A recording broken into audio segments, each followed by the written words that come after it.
নমস্কার। আজকে রেসিপি হইল ডিম কারি।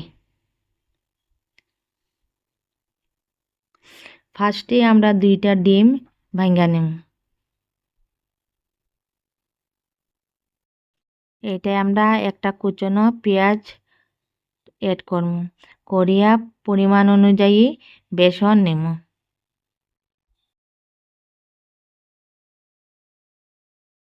এখন এইটাই আমরা 1/4 টেবিল স্পুন হলদি গুঁড়া আর লবণ দিয়ে অল্প কুচনো কাঁচা লঙ্কা দিয়ে ভালো করে মেখে নিব।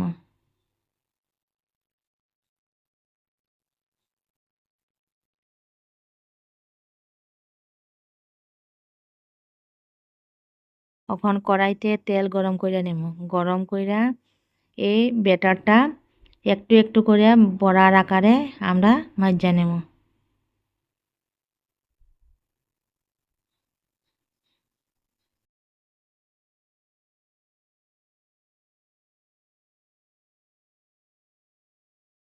বড়াগুলা উল্টায় পাল্টাইয়া আমরা লাল হওয়া পর্যন্ত ভাজা নেব। এইভাবে আমরা সব বড়াগুলি ভাজা নেব।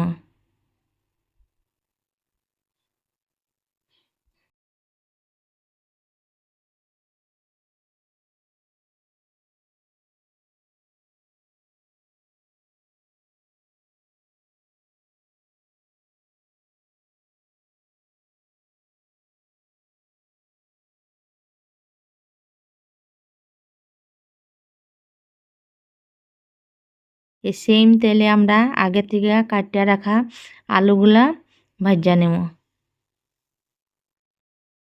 একটু হলুদ গুঁড়া আর লবণ দিয়ে ভালো করে লাল হওয়া পর্যন্ত ভাজা নেব।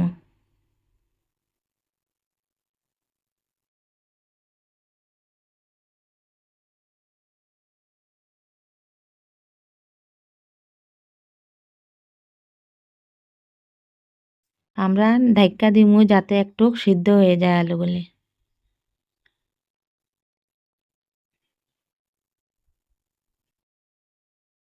আমরা আলুগুলো ভাজা হয়ে গেছে।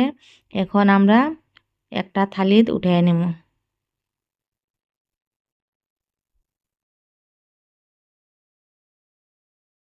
এখন একটা আমরা মিক্সার জারে 6-7টা রসুন আর একটা টমেটো পেস্ট করে নেব। আর এই একই তেলে আমরা একটা কুচনো পেঁয়াজ লাল হওয়া পর্যন্ত ভাজা নিব। তারপরে পেস্ট করে রাখাটা এটা দিয়ে দিব। তারপর হলুদ, লবণ আধা চামচ, জিরা গুঁড়া আধা চামচ, ধনিয়া গুঁড়া 1 চামচ, কাশ্মীরি চিলি পাউডার যুক্ত করমু। করিয়া ভালো করে মশলাটা আমরা কষমু যতটুক পর্যন্ত মশলার থেকে তেলটা না ছাড়ে।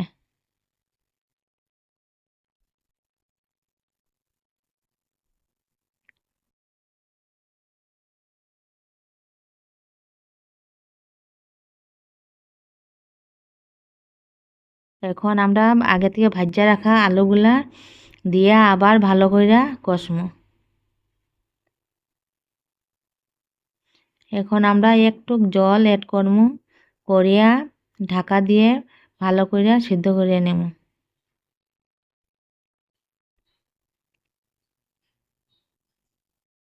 আলুগুলার সাথে ভালো করে মশলাটা লাগিয়ে গেছে। এখন আমরা পরিমাণ অনুযায়ী জল দিয়ে দেব।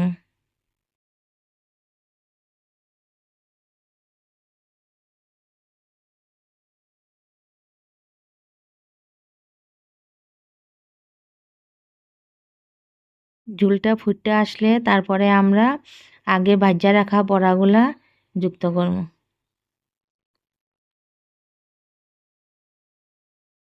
আমরা 10 মিনিট মতো ভালো করে মিডিয়াম ফ্লেমে কুক করে নেব। এখন আমরা 4-5টা আলু ভালো করে ভাঙ্গিয়ে নেব যাতে গ্রেভিটা একটু ঘন হয়।